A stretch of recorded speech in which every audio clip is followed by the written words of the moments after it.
Justice for Jenny ஏன் அப்படி வச்சேன் அப்படின்னா டைட்டிலு, இப்போ இந்த ஜஸ்டிஸ் விஷயங்கள் நம்ம நிறைய பார்த்துட்ருக்கோம், நிறைய கேட்டுட்ருக்கோம், நிறைய ஜஸ்டிஸ் கேட்டாச்சு. இது வரைக்கும் கிடைச்சதா கிடைக்கலன்னு எனக்கு தெரியல. அது ஒரு கேள்வியாக தான் இருக்குது. ஸோ எனக்கு இந்த கதையை நான் படித்து முடிக்கும்போது இந்த கதைக்கு இந்த டைட்டில் தான் தேவைன்ற மாதிரி அது கதையை சொன்ன டைட்டில் தான் ஜஸ்டிஸ் ஃபார் ஜெனி. அப்படி தான் ஜஸ்டிஸ் ஃபார் ஜெனியை நாங்கள் வச்சோம். இப்போ அப்படி தான் ஷூட் பண்ணியிருக்கோம். இப்போ படம் ரிலீஸ் ஆக போகுது.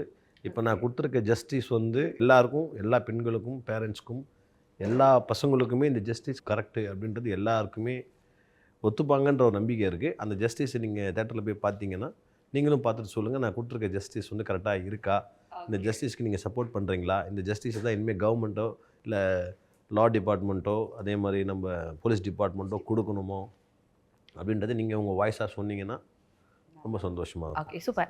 இது வந்து உண்மை சம்பவமா இல்ல முழுக்க முழுக்க உங்களோட இல்லை இல்லை கற்பனையா? கற்பனை கிடையாது. நான் வந்து ஒரு உண்மையாக நடந்த இன்சிடெண்ட். அந்த இன்சிடெண்ட்டை நான் படிக்கும்போது அந்த 2 பெண்களுக்குள்ளே நடக்கிற அந்த ஃப்ரெண்ட்ஷிப்பில் அந்த ஒரு பொண்ணுக்கு நடக்கிற அநியாயத்துக்காக இன்னொரு பொண்ணு போராடுறது தான் அந்த கதையில் நடந்த ஒரு உண்மையான விஷயம்.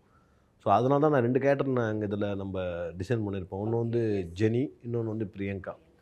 இப்போ உங்களுக்கே தெரியும், நான் ஜஸ்டிஸ் யாருக்கு கேட்குறேன், ஜெனி அவங்கள தான் கேட்குறேன். அப்போ யார் இதுக்காக போராடுவான்னா பிரியங்கா தான் போராடுவாங்க. ஸோ தன்னோட ஃப்ரெண்டுக்கு நடந்த ஒரு அநீதிக்காக ஒரு போராடுற பிரியங்கான்ற ஒரு பொண்ணோட 2 பேரோட கதை தான் ஜஸ்டிஸ் ஃபார் ஜெனி.